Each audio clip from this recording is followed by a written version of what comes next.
Kosem dan Ciklau, kalau beli mobil baiknya baru atau bekas? Kita akan jawab pertanyaan kamu dan lebih banyak lagi seputar mobil ala Frugal Living di video ini.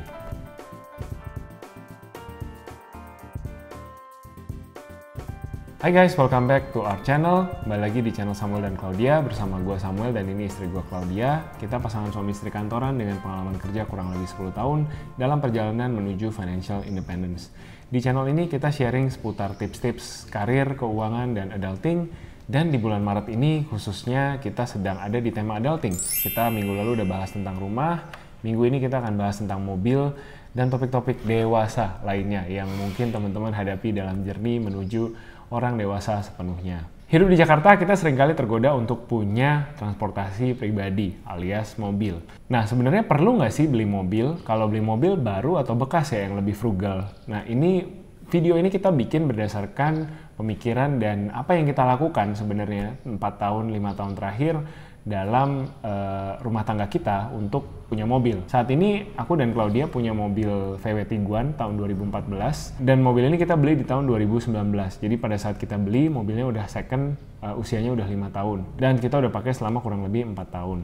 Nah, kita belinya pakai kredit. Jadi pada saat itu pada situ di kantor aku ada opsi kerjasama dengan salah satu kredit kendaraan bermotor dan kita bisa dapetin sebenarnya nggak ada rate khusus sih, cuman proses approvalnya jadi lebih mudah aja karena aku dapat rekomendasi dari perusahaan. Nah, setelah pemakaian selama 4 tahun, kita mau sharing 4 hal yang jadi pertimbangan kita untuk beli mobil baru atau bekas. Pertimbangan yang pertama, beli mobil untuk fungsi bukan untuk gaya. Nah, tentunya teman-teman yang suka otomotif, teman-teman yang suka gaya-gayaan pakai mobil, silahkan, itu pilihan hidup teman-teman gitu ya. Tapi karena ini channelnya Frugal Living, jadi kita mau sharing point of view kita gitu terhadap mobil, terhadap kendaraan roda 4 ini gitu. Buat kita, mobil itu yang penting kenyamanan dan safety-nya. Dan ya udah, mobilnya bisa jalan, dingin, kita bisa pergi dari titik A ke titik B dengan aman gitu. Dan nyaman. Jadi yang kita cari ya itu gitu. Kita tidak mencari model keluaran terbaru, kita tidak mencari ini manufakturnya seperti apa, kemudian sofanya terbuat dari kulit dari Itali dan lain sebagainya gitu. Yang penting bisa duduk, bisa dingin. Dan bisa nyampe dengan selamat gitu ya. Iya. Jadi itu yang menjadi pertimbangan kita.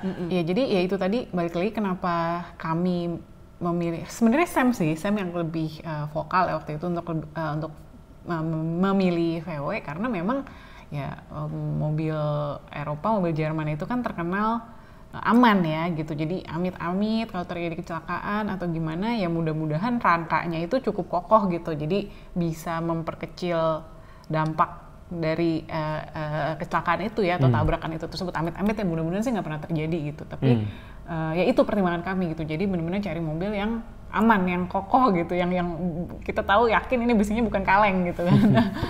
Gitu, apalagi setelah punya anak gitu kan, kita juga selalu yang namanya kalau pergi-pergi anak ya duduknya di car seat gitu. Jadi segitu concernnya kami terhadap apa ya keamanan berkendara gitu kali ya.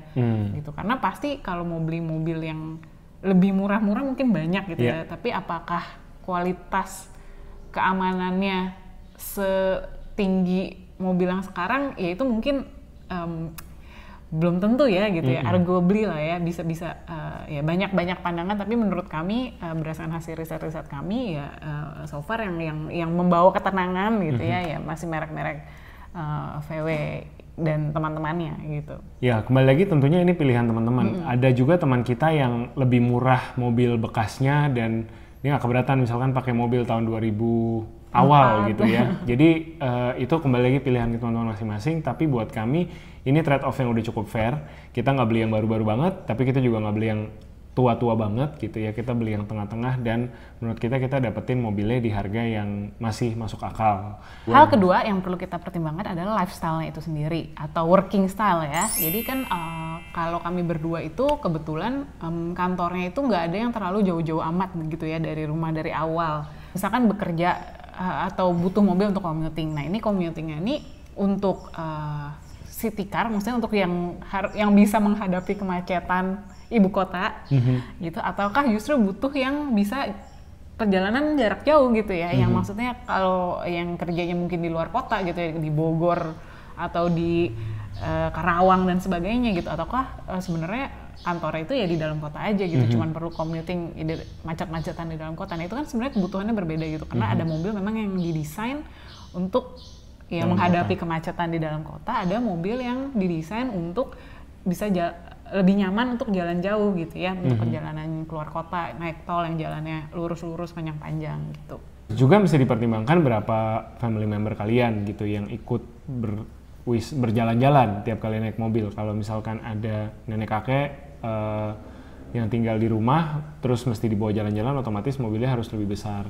Terus juga akses ke rumah gitu kan ya, nggak semua dari kita mungkin tinggal di klaster komplek yang jalannya lebar-lebar, mungkin ada yang rumahnya masuk-masuk gang, jadi nggak bisa beli mobil yang terlalu besar juga gitu, karena nanti nggak bisa lewat. Yang kita pertimbangkan waktu beli si Tiguan ini adalah dia ukurannya nggak terlalu besar dan bensinnya relatif hemat dibandingkan mobil lain di kelasnya. Sisinya cuma 1.400-an dan bensinnya juga relatif hemat. Dulu waktu gue sempat pakai mobil ini pulang pergi kantor rumah, ngisinya seminggu sekali. Kalau sekarang kurang lebih sebulan karena cuma dipakai pas weekend ya, jadi sebulan sekali ngisi full tank. Aspek ketiga yang kita mesti consider pada saat beli mobil ala frugal adalah kita harus berani pakai mobil itu untuk long term. Jadi untuk kita saat ini adalah waktu yang tepat sebenarnya biasanya menurut sales-sales mobil untuk mencicil mobil baru lagi karena cicilannya udah lunas. Mobilnya mau di refinancing nggak Pak? Gitu, ambil mobil baru gitu ya.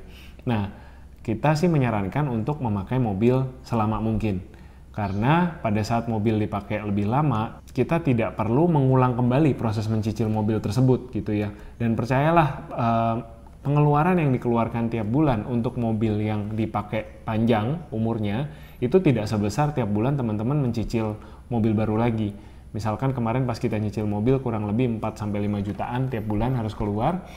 Kita sih nggak yakin ya bahwa kedepannya bakal ada expense segitu, 5 juta kali 12 gitu, 60 juta setahun untuk mobil ini kita pakai terus, kayaknya sih nggak ada. Karena kondisinya sekarang AC-nya baik, mobilnya mesinnya juga rajin di servis, kaki-kakinya oke semua, ya kayaknya sih nggak akan ada expense segitu besarnya gitu. Jadi kita berencana at least untuk pakai mobil ini another 6 years kurang lebih, jadi supaya kita pakai tuh kurang lebih 10 tahun lah usianya pas kita dari beli sampai kita akhirnya putusin untuk jual atau beli yang baru. Sebagai bahan pertimbangan juga, kalau misalkan mobilnya itu memang mau dipakai long term gitu, make sure kalian benar-benar suka modelnya gitu. Jadi pilih model yang klasik aja gitu, jangan yang terlalu edgy gitu kan misalkan, atau warna-warna yang terlalu edgy juga gitu. Ya unless kalian memang benar-benar suka warna tersebut gitu ya.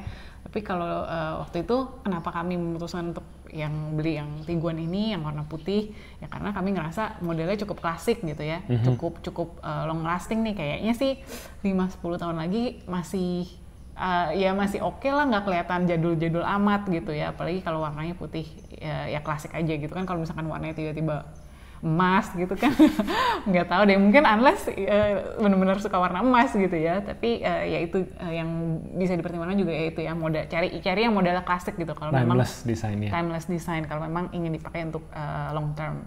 Nah aspek terakhir yang teman-teman mesti consider adalah aspek finansialnya. Seperti tadi kita udah mention sebaiknya mobil dipakai selama mungkin. Another thing that you can save up on adalah dengan membeli bekas, sebenarnya teman-teman udah menghemat at least 30% dari ongkos mobil tersebut.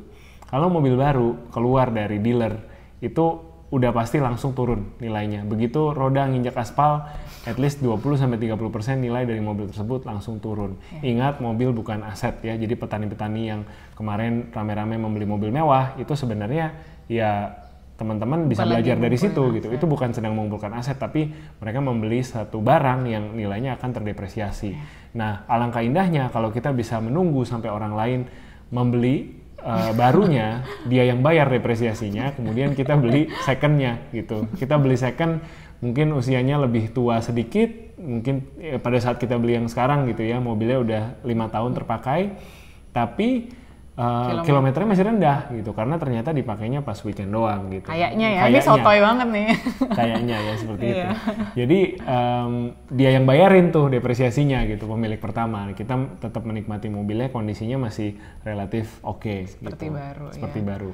Iya, dan juga ini tips buat teman-teman yang nanti mau beli mobil bekas, itu juga disarankan banget untuk langsung ajak teknisi dari brand mobil tersebut gitu ya, untuk sama-sama ngecek ke dealer mobil bekasnya. Nah ini hal yang tidak kami lakukan gitu, dan ini kami nyesal banget. Untungnya mobilnya itu kondisinya bagus gitu ya. Kayaknya dealernya jujur, maksudnya sampai sekarang ya memang nggak pernah ada masalah yang gimana gitu. Memang ya karena udah umur aja gitu kan, kemarin sempat ganti AC dan sebagainya. Tapi ini pelajaran buat kami berdua juga next setelah misalkan mobil ini pensiun dan kami mau beli mobil second berikutnya gitu. Hal yang kami pasti akan lakukan adalah ngajak teknisi untuk sama-sama ngecek mobil gitu, biar lebih tenang juga ya gitu. Unless ya, atau kalau kalian emang ngerti mobil banget gitu ya mungkin ngajak teknisi nggak apa-apa ya, kalau memang ngerti apa yang mesti dicek, cara ceknya gimana gitu. Tapi karena kami berdua juga memang awam gitu ya, nggak ada yang hobi mobil juga gitu, jadi ya memang kurang ngerti lah teknis apa detail mesin-mesin mobil gitu. Nah ini sebenarnya satu kesalahan yang kami lakukan, dan hopefully buat teman-teman yang considering untuk beli mobil bekas bisa belajar dari kesalahan kami gitu, jangan sampai diulang lagi.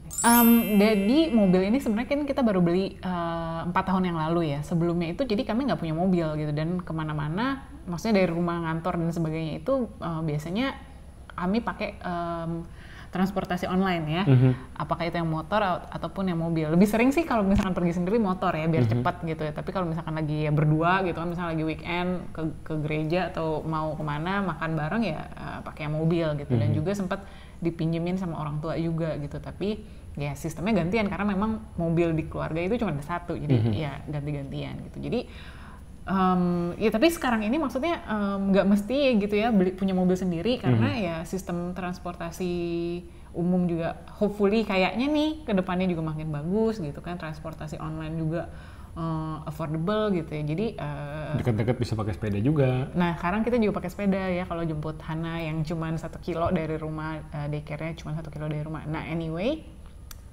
buat teman-teman yang lagi considering mau beli mobil atau enggak, ya ini pertanyaan paling fundamental dulu deh, sebenarnya mau beli mobil itu kenapa gitu, kebutuhannya apa, ya lagi-lagi apakah untuk gengsi gitu, jangan sampai gitu kan beli mobil hanya untuk gengsi, atau ya lagi ke pameran tiba-tiba yang jual cantik gitu kan, ya udah deh beli aja gitu ya, jangan sampai seperti itu juga gitu ya. Memang coba evaluasi lagi ada kebutuhannya enggak gitu kan. Tadi misalkan ya butuh mobil jarak jauh, jarak pendek, terus mau bisa isi berapa orang gitu mobilnya gitu ya. Jadi banyak hal gitu yang harus dipertimbangkan gitu sebelum memutuskan untuk membeli mobil sendiri gitu. Karena ya itu tadi ya, kalau misalkan namanya kita udah beli, itu pasti akan ada uang maintenance-nya gitu ya, harus ke bengkel, harus dan harus ke bengkel, harus mungkin from time to time kita ada poles sana poles sini gitu kan, harus ada yang mungkin yang diperbarui walaupun sedikit juga gitu ya. Terus ya harus ada tenaga untuk kita bersihinnya gitu ya, kalau misalkan malas nyuci ya kita harus bawa ke car wash, itu another cost gitu kan. Jadi ya banyak gitu yang harus, nah tempat parkir juga, karena banyak di Jakarta yang rumahnya itu misalkan nggak ada space parkir gitu ya, jadi malah harus misalkan sewa lapangan parkir gitu kan untuk nginepin mobil untuk parkir. Jadi ya banyak hal lah gitu yang harus dipertimbangkan dan dihitung kembali juga gitu. Bisa jadi pakai transportasi online atau transportasi umum itu justru lebih reliable dan lebih murah ke depannya gitu. Nah itu kan coba dievaluasi masing-masing ya, kebutuhannya kalian seperti apa. Oke, itu dari kita, itu cerita kita. Gimana kalian mau beli Tesla, mobil Eropa, mobil Jepang, atau mau naik transportasi umum aja? Coba share pendapat kalian di komen di bawah. Kalau kalian punya pertanyaan juga boleh share di bawah atau kirim email ke kita di sini. As usual, thank you so much sudah dukung dan support kita tiap minggu. Kalau kalian mau kepo-kepoin kehidupan kita sehari-hari, bisa follow kita di Instagram. Kalau mau tahu kapan ada video baru lagi, jangan lupa untuk subscribe dan nyalain lonceng, karena nanti YouTube bisa kasih tahu kalian topik apa lagi yang kalian pengen bahas seputar adulting. Boleh juga share ke kita di komen box di bawah, nanti kita bacain komen kalian. Sampai ketemu lagi minggu depan, stay safe and stay healthy, bye bye.